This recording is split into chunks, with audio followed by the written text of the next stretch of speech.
Olá, sou Renato Henriques de Souza, doutor em Química e professor da Universidade Federal do Amazonas, do Departamento de Química.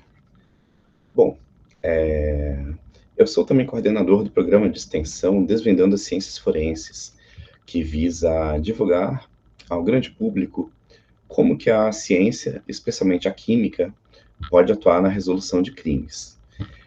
Ela não é a minha área de formação ou de atuação, né? Eu sou um químico inorgânico, atuo também no ensino de ciências, mas como todos vocês, também sou bastante apaixonado em como que a química consegue resolver crimes, problemas, gosto também de assistir seriados policiais, ler livros sobre o assunto, tudo mais. Então, é um assunto fascinante, é um dos assuntos que me trouxe para a química, e acredito que muitos de vocês estejam aqui também por dividirem desse mesmo interesse. Bom, hoje nós iremos ter uma atividade dividida em duas partes, e essas partes terão capítulos menores sobre diversos assuntos da química forense e das ciências forenses de maneira geral. Esse material foi preparado por alunos de graduação da Universidade Federal do Amazonas, alunos de cursos de química, de algumas engenharias também, e a gente vai mostrar como que esse conhecimento científico, esse conhecimento acadêmico, pode ser utilizado na resolução de crimes. Então, nesse nosso primeiro capítulo, a gente vai conhecer um pouquinho, de maneira bem geral, o que são as ciências forenses. E depois a gente vai começar a estudar um pouco mais a fundo cada uma dessas partes. Então, bom proveito, boa semana de Química. Oi, gente, meu nome é Rosângela Lobo Moreira. Eu vou dar uma breve introdução sobre o perito criminal, as verdades a respeito dessa profissão e as suas áreas de atuação. Bom, eu vou começar falando sobre o perito criminal, que, segundo a APF, são aquelas pessoas responsáveis por analisar vestígios por meio de técnicas científicas com o objetivo de elucidar crimes. As áreas de atuação para os peritos são diversas. Por exemplo, eles podem atuar na biomedicina, medicina, matemática, física, geografia, química, dentre várias outras áreas. A grande questão dessa profissão é que a maioria das pessoas pensam que seu trabalho envolve altas perseguições, interrogatórios incisivos, com o uso de instrumentos super tecnológicos. Todos os crimes necessariamente precisam haver mortes e que todos os casos são solucionados no final. Essas ideias surgem de filmes, de séries ou de livros policiais. Mas assim, uma pergunta que fica é: até que ponto essas obras podem ser reais? É que essas mídias muitas vezes produzem conteúdos para chamar a atenção de seus telespectadores. Dessa forma, elas acabam fugindo um pouco da realidade. E essa fuga acaba ocasionando uma certa romantização para com a profissão do perito criminal. Essa romantização é chamada de efeito CSI, na qual as pessoas possuem ideias pouco parecidas do que vem a ser uma investigação na vida real.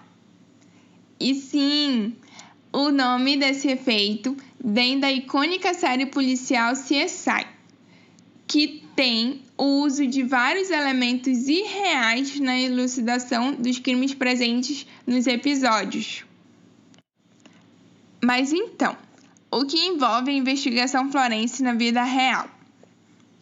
Primeiramente, cabe salientar que, como as ciências forenses possuem uma vasta área de atuação, cada campo vai ter as suas especificidades. Mas podemos elencar 3 características reais que esses profissionais podem observar no seu cotidiano. A primeira delas é que nem sempre uma cena de crime vai ser repleta de evidências físicas significativas. Às vezes podem ser apresentadas poucas ou quase que nenhuma evidência para a elucidação do caso. A segunda observação é que muitas evidências elas não são voltadas apenas para pegar o bandido. Elas são apresentadas também para tentar inocentar algum suspeito. A terceira observação é em relação ao aparato tecnológico que esses profissionais possuem. Muitas vezes são limitados, conjuntos de dados que não ajudam eles a tentar elucidar esses casos. Os meus colegas nos próximos vídeos vão explicar algumas áreas onde o químico forense pode atuar. Por isso eu convido vocês a assistirem eles. Agora que a gente já está por dentro dessa profissão, a gente vai adentrar uma área onde pode ser atuada, que é a química forense. O químico forense, ele trabalha investigando crimes a partir de análise de amostras coletadas no local do crime. Essas amostras podem ser revelações de impressão digital, identificação de envenenamento, análise de sangue, de saliva, sêmen, fragmento de pele, fiapos de cabelo, fezes, urina, vômito ou vestígios de pólvora detectados no ambiente.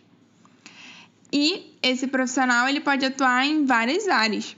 Ele pode atuar nas áreas trabalhistas, em relação à detecção de adulteração de combustíveis, adulteração de bebidas, adulteração de alimentos ou medicamentos, no uso de drogas ilícitas, no doping esportivo, em relação à poluição ambiental, dentre vários outros exercícios. E as técnicas utilizadas são a cromatografia, espectrometria de massa, exames metalográficos, quimiluminescência, luminescência, cromatografia líquida de alta eficiência, dentre várias outras técnicas que envolvem reações químicas. Essas são as nossas referências e é o meu muito obrigada a você que chegou até o final desse vídeo. E meu agradecimento também vai às alunas Andressa dos Santos Cortez e a Victoria Maria, por me ajudarem a construir e a desenvolver esse material. Muito obrigada, gente. Tchau! Agora que conhecemos um pouco sobre as ciências forenses, estamos conhecendo mais sobre as ciências forenses agora, né? Então, a gente, nesse momento, vai ter contato com a criminalística. A gente vai ter um segundo encontro com a criminalística no nosso segundo vídeo, né? Na nossa segunda parte. Mas agora a gente vai conhecer alguns dos princípios básicos do que é a criminalística, como que ela funciona e tudo mais. Então, um bom vídeo aí para vocês. Olá, me chamo Stephanie, sou aluna da Universidade Federal do Amazonas e participo do PASSE Conhecendo Mais sobre as Ciências Forenses. E hoje vamos aprender sobre a criminalística. O que é a criminalística? A criminalística ela está relacionada com a medicina legal. Ela surgiu a partir dos trabalhos da medicina legal. A medicina legal, ela estuda os cadáveres, o corpo do cadáver. Já a criminalística, ela estuda as perícias e os locais de crime. E quem é que realiza essas perícias nos locais de crime? Quem realiza são os peritos. Eles que são os responsáveis por fazer o exame perinocroscópico no local do crime. Então, a criminalística ela é responsável pela análise e pela interpretação dos vestígios.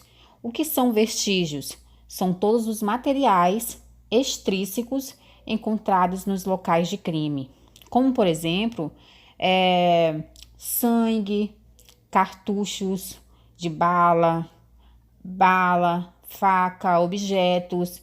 São todos os objetos materiais que foram utilizados no crime.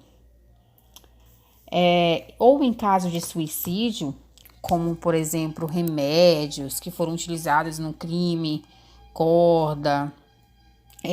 São todos os vestígios, todos esses exemplos que eu dei são vestígios, e esses vestígios são coletados pelo perito para serem analisados, podendo ser utilizado como prova, dependendo da sua veracidade, utilizada tanto para incriminar, quanto também para provar a inocência de uma pessoa.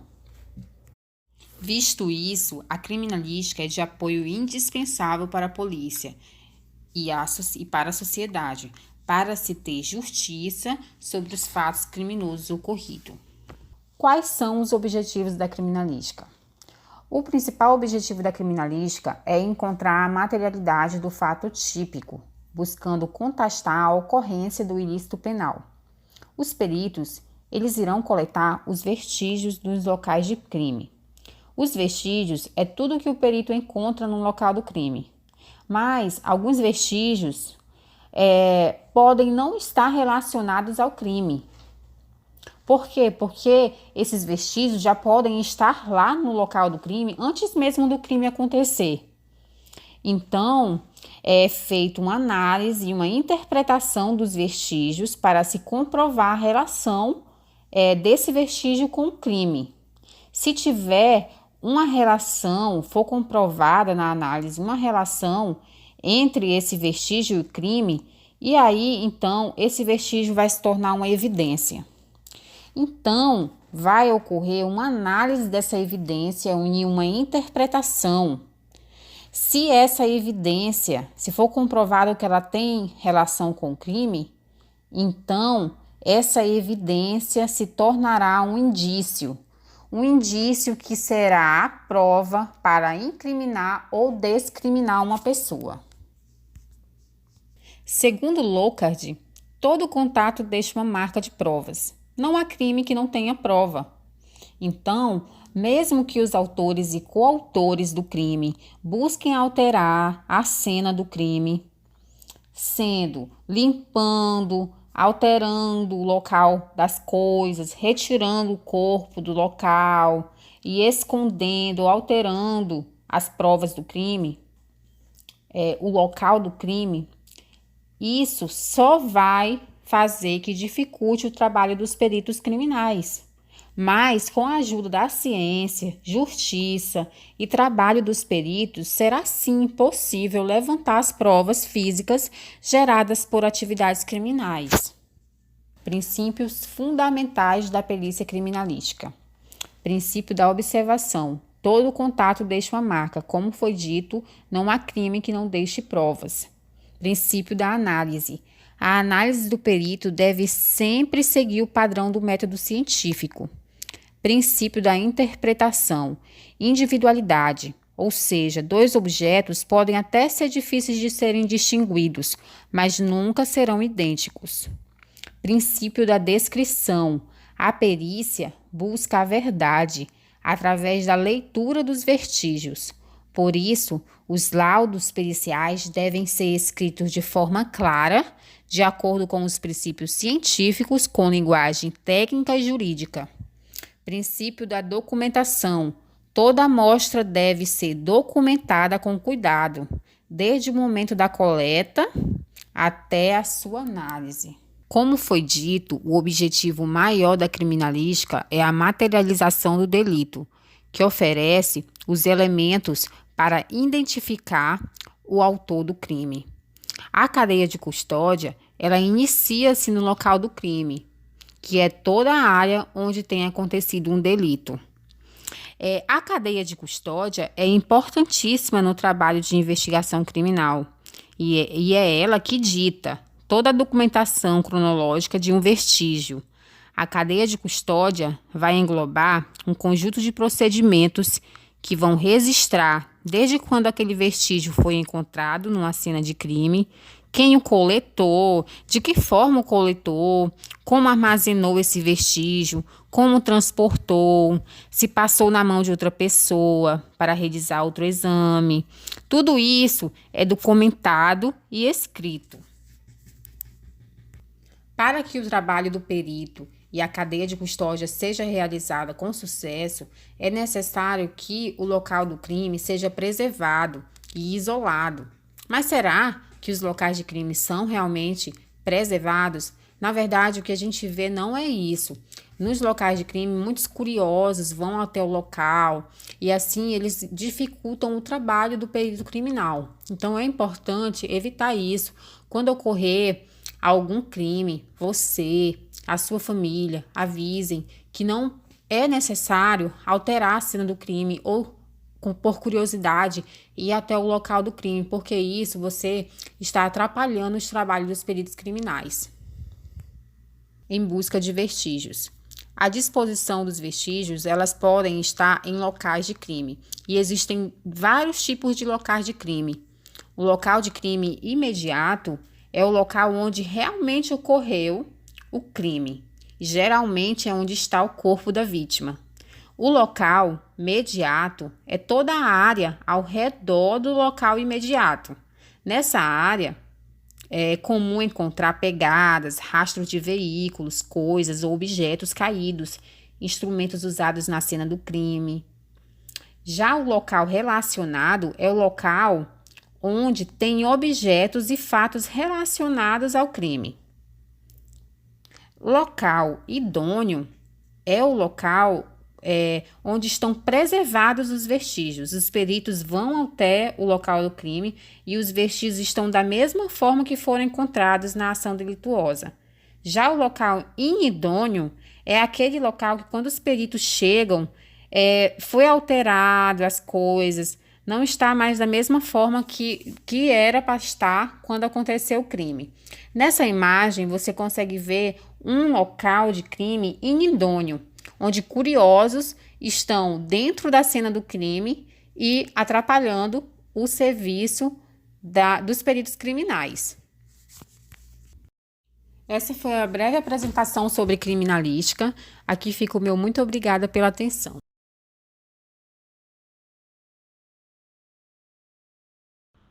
Bom, nessa parte de criminalística, nós vimos como que a ciência pode ser utilizada para coletar algumas das provas de crime. Esses experimentos costumam ser, assim, divididos em experimentos que são bastante simples e rápidos, geralmente feitos no local de crime, e depois temos experimentos um pouco mais avançados, com equipamentos mais complexos, que são já feitos em outro momento, enquanto aquele estudo sobre aquele crime continua. Estes testes rápidos podem ser feitos por vocês mesmos em laboratórios da escola. A gente vai ver aqui um vídeo preparado pelo Giovanni e pelo Denildes, que vai ensinar vocês como revelar impressões digitais utilizando pó de carvão, uma técnica muito conhecida pela perícia, pelo FBI, por várias instituições policiais aí pelo mundo. Então, conheçam o experimento e podem reproduzi-lo depois em sala de aula ou até mesmo em sua casa.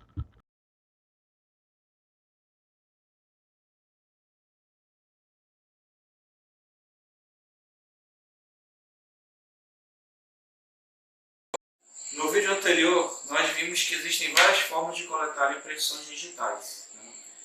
E aqui vamos explorar mais uma delas, bem simples e bem caseira, que é usando carvão, né? Então, para isso nós vamos precisar de carvão, esse que você usa para fazer churrasco, né? Dá uma raspadazinha nele e você obtém esse pozinho aqui.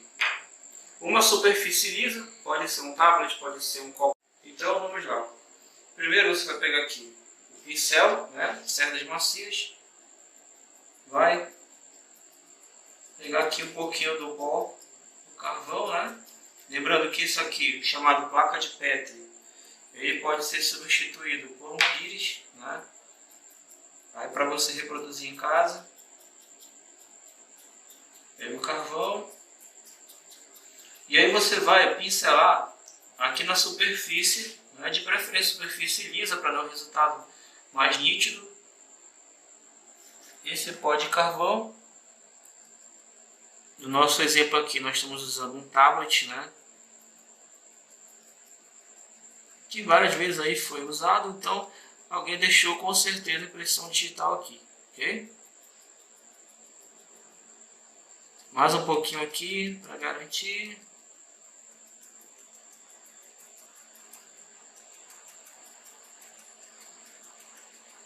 Pegar aqui nessa parte central.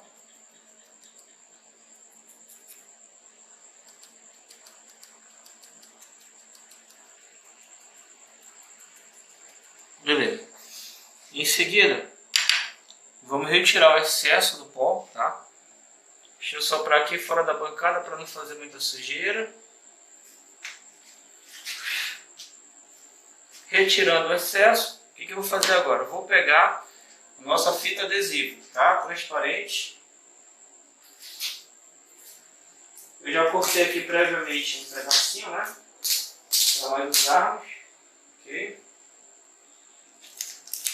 Espera só um pouquinho que deu uma enrolada aqui. E aí você vai pegar a fita adesiva transparente, vai colocar aqui,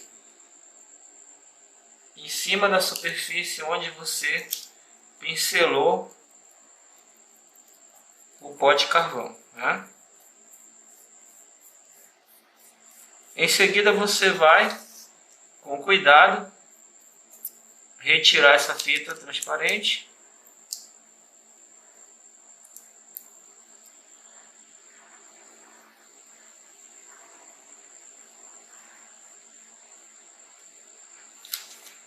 E vai colocar aqui na folha de papel A4.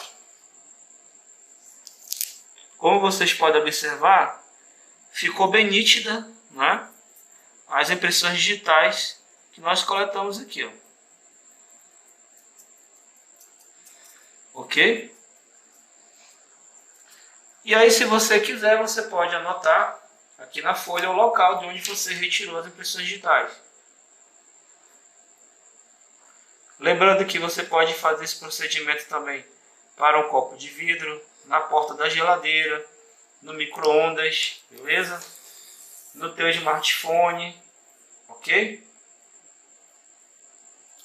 Mas o experimento de química forense aí para despertar nos alunos, né, o interesse em aprender química. É isso.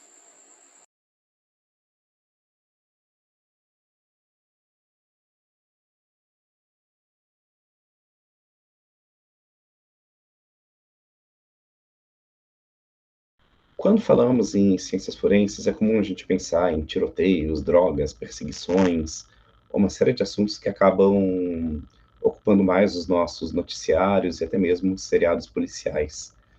Mas é interessante que até mesmo no estudo das obras de arte, a perícia pode ter um papel importante.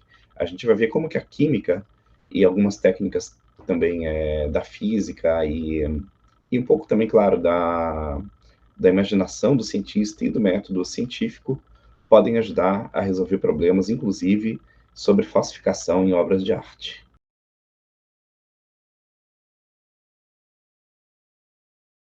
Olá, eu sou a Aline Samara, sou aluna de licenciatura em Química na UFAM e faço parte do PASSE, conhecendo mais sobre as ciências forenses.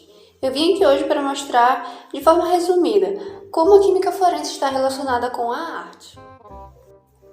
Quem é fã dos filmes e séries que falam sobre perícia criminal, certamente já ficou curioso em querer saber como certos crimes são descobertos, por meio de análises químicas laboratoriais. Mas você já imaginou como funciona a aplicação da química forense às artes? A arte é uma das manifestações que acompanham o homem desde a antiguidade mais remota. Na Grécia arcaica, antes do surgimento da filosofia e de outros modos de conhecimento, a arte já era parte fundamental da educação. No modelo de educação que os gregos da antiguidade praticavam, pode-se reconhecer a importância de 3 dimensões humanas no processo de formação dos homens, sendo elas a dimensão epistêmica relacionada ao conhecimento, a dimensão ética relacionada à moral e a dimensão estética que era relacionada à beleza e à arte. Não importa o tamanho, a cor ou o local onde ela esteja exposta. O valor de uma obra de arte pode ser determinado por uma série de detalhes e motivos que não seguem um padrão específico. A Mona Lisa, por exemplo, o quadro mais valioso e famoso do mundo, já foi cotado em 5,5 milhões. Esse valor pode ter sido fruto de toda a história que envolve a obra durante esses 515 anos de existência. De acordo com Mário Silva, professor de artes visuais da UFAM, não existe nenhuma fórmula que determine o valor de que uma obra de arte pode assumir, mas uma série de fatores que contribuem para que esse valor aumente. Isso tudo não tem explicação alguma. Porém, podemos elencar algumas etapas que, teoricamente, podem elevar o valor de uma obra de arte, como o reconhecimento pelo público, ter uma boa crítica advindo dos críticos da arte, ter passado por muitas exposições, ser uma obra de valor histórico, ser uma obra muito antiga e produzida por um artista que tenha relevância na história da arte e etc. Contudo, o mundo artístico é envolto por magias inexplicáveis, como a própria arte o é. E com isso, afirmamos que o valor atribuído a uma obra de arte não se explica, assim como a própria arte não se explica. Raros deverão ser os museus no mundo que não incluam em suas coleções alguma obra falsa. Por vezes, as burlas são de muitos milhões de euros, sendo a obra retirada discretamente para as reservas.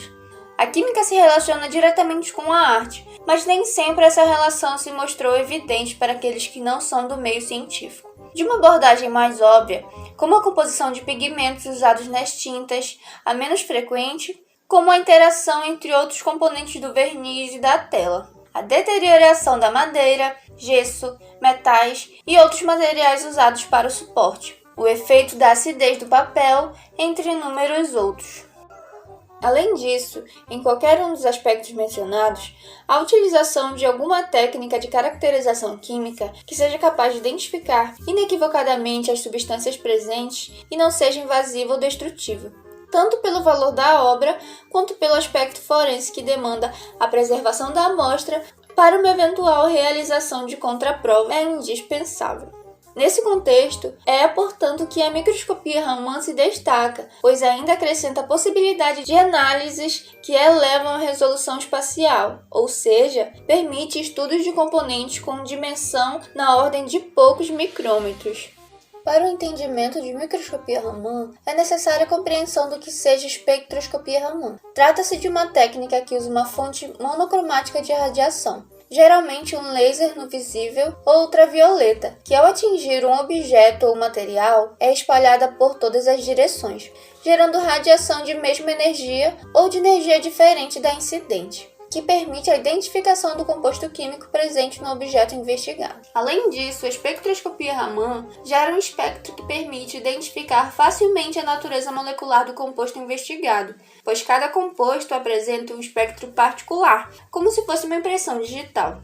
Em análises de obras de arte, em termos de composição química, há de se considerar a heterogeneidade das obras, de modo que o emprego de técnicas que permitam a realização de análises de áreas micrométricas é extremamente interessante, principalmente quando consideramos, por exemplo, investigações de camadas em pinturas ou investigação de substâncias minoritárias em química forense. Nesse sentido, portanto, a espectroscopia Raman, quando acoplada ao microscópio, passa a ser chamada de microscopia Raman e permite a investigação da composição química de áreas de até 1 micrômetro, sendo uma potencial técnica para os interesses aqui em discussão, sendo possível fazer a identificação imediata de imitações. Para quem conhece a série CSI, existe uma versão CSI Obras de Arte de Amadeu, com equipamentos sofisticados, fazem uma triagem e mapeamento de possíveis colorantes existentes em uma obra de arte, que é nos dada por uma análise elementar por microespectrometria de fluorescência de raio-x. A sua caracterização molecular exata é obtida diretamente sobre a obra de arte, usando a microscopia Raman. Todos esses testes nos revelam a formação completa da tinta, incluindo o corante, o ligante, os aditivos, bem como seu estado de conservação. Com isso, podemos perceber como a química forense está ligada diretamente com a arte e seus vários desdobramentos. Bom, que legal, né? Nós vimos que as obras de arte têm um valor tanto monetário como cultural inestimáveis. Bom, então é muito legal a gente ver que a ciência pode ajudar também a manter essa cultura viva e toda a movimentação que ocorre a partir também de uma obra de arte. Bom, a gente vai mudar agora então para um assunto um pouco menos glamuroso, que são as drogas. As drogas acompanham a humanidade desde de seus primórdios, mas a gente pode pensar que ela está associada a diversos problemas sociais, diversos problemas de saúde. Então, é um dos campos de maior atuação da química forense. Nesse primeiro vídeo, a gente vai conhecer um pouco sobre algumas das drogas mais comumente apreendidas. E mais para frente, a gente vai ver como que a química trabalha analisando justamente essas substâncias suspeitas de serem drogas. Olá, meu nome é Renato Ferreira Zanar, eu faço parte do PASSE, conhecido mais sobre as ciências forenses, no qual nosso objetivo é divulgar ao público em geral e especialmente ao público escolar informações acerca das ciências forenses. O tema desta primeira apresentação sobre drogas de abuso, iremos focar em debater sobre o que são drogas de abuso, principalmente seus efeitos psicoativos, como essas drogas são absorvidas e excretadas pelo organismo e as consequências do seu uso excessivo. Bom, o que são drogas de abuso? As drogas de abuso são substâncias químicas administradas sem indicação terapêutica ou orientação médica. Elas afetam principalmente o sistema nervoso central e alteram o estado de consciência, tendo consequências diretas nas alterações emocionais, de humor e de pensamento e de comportamento. Bom, o consumo global de drogas de abuso consiste nas principais substâncias psicoativas como o álcool, canabinoides, heroína, cocaína, opioides, entre outros. De acordo com o relatório mundial sobre drogas de 2020, cerca de 269 milhões de pessoas usaram drogas no mundo em 2018. As drogas de abuso podem ser divididas em 4 grandes categorias e podem ser classificadas como depressivas, que diminuem a atividade cerebral, causando perda de reflexo e atenção. As estimulantes atuam de forma oposta às depressivas, aumentam a atividade cerebral e o estado de alerta, deixando o indivíduo agitado. Também tem as alucinógenas, que afetam o funcionamento do sistema nervoso central de forma a alterar a percepção, causando efeitos como a perda dos sentidos e alucinações. Também tem os narcóticos, que são substâncias entorpecedoras, que fazem adormecer e reduzem ou eliminam totalmente a sensibilidade. Uma das principais drogas de abuso é a cocaína. A cocaína ela é um alcaloide tropânico presente nas folhas de coca. Ela é um arbusto encontrado ao leste dos Andes e acima da bacia amazônica. É uma planta exclusiva e cultivada principalmente em países como Equador, Peru, Bolívia e Colômbia.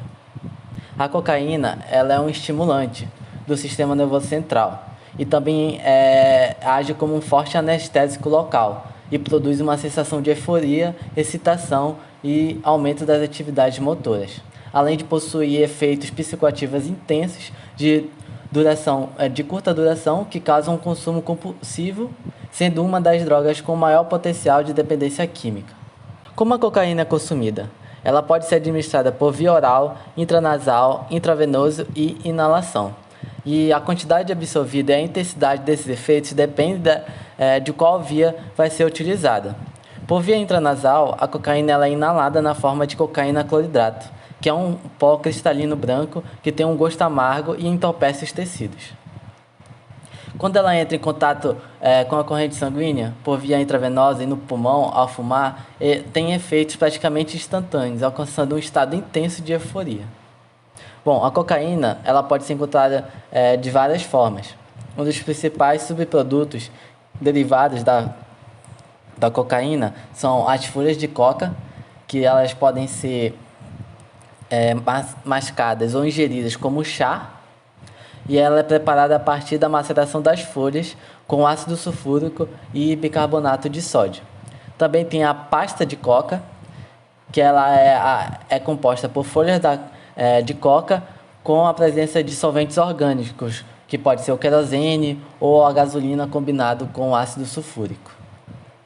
Também tem o cloridato de cocaína, que é uma mistura de cocaína com ácido sulfúrico, que é no qual a gente mais vê no dia a dia, que é a cocaína em pó.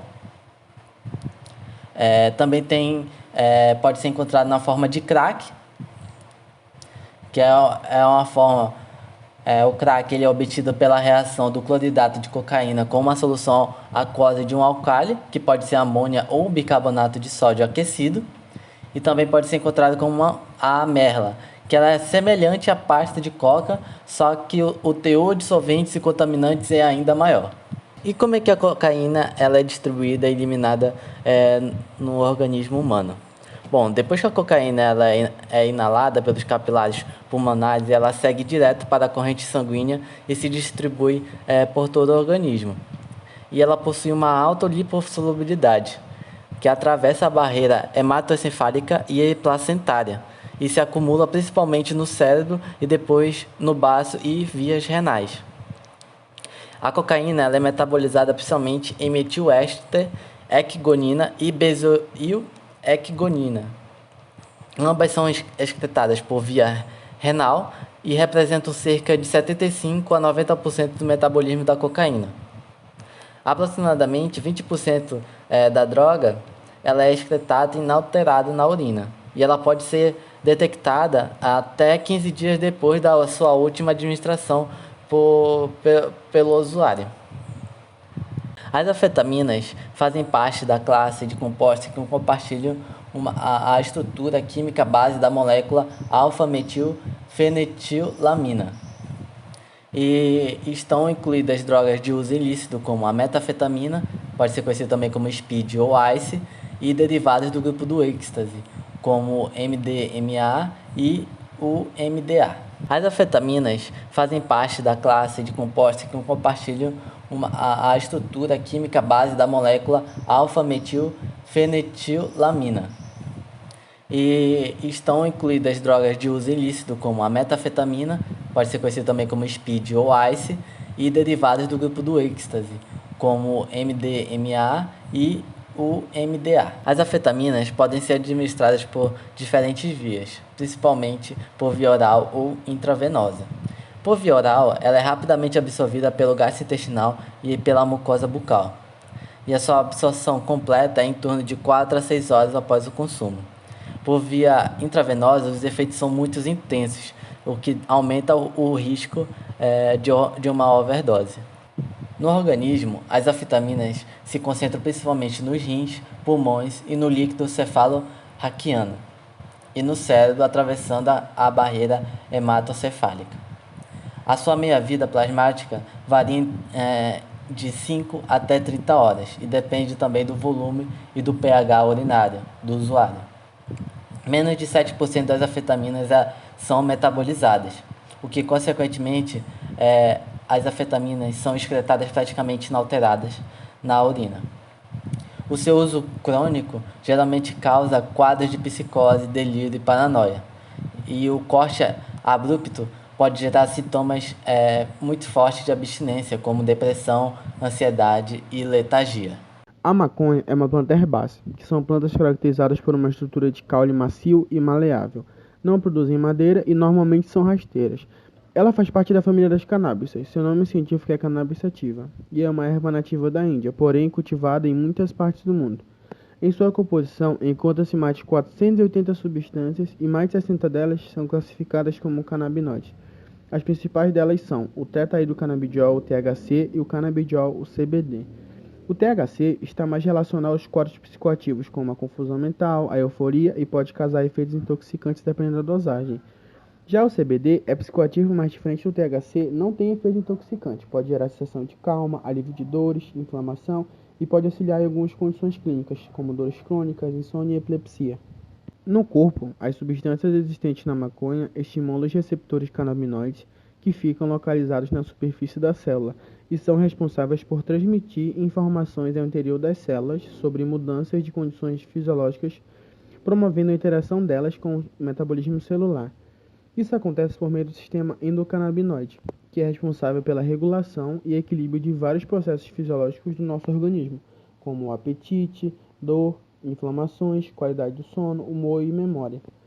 A metabolização da maconha ocorre através dos canabinoides, que são absorvidos pela corrente sanguínea e depositados nos tecidos do corpo. O coração envia o sangue para o fígado, e os canabinoides contidos no sangue são metabolizados principalmente no fígado, podendo ser metabolizados também no cérebro, e são expelidos basicamente pelas fezes e urina. Dentre as drogas abordadas, a maconha é a que mais causa polêmica devido ser base de inúmeros debates, dividindo opiniões referente à sua legalização para uso medicinal e recreativo. A principal forma de uso é a recreativa, normalmente como fumo. Em alguns países como Uruguai, Holanda e Estados Unidos, seu uso é permitido, e em boa parte do mundo é proibido, inclusive no Brasil.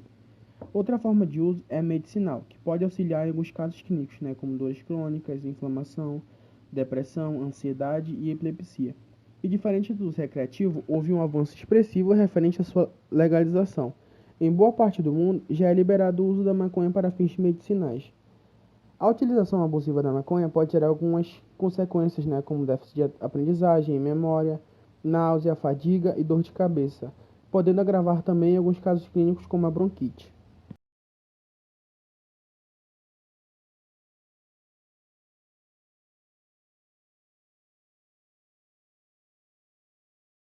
Se você estiver gostando do nosso material ou tiver alguma sugestão, acompanhe nossa página no Facebook, que é Desvendando as Ciências Forenses. Espero a curtida de vocês lá, a interação pela página, e a gente vai dar continuidade com uma segunda parte, e essa primeira parte a gente encerra por aqui. Obrigado.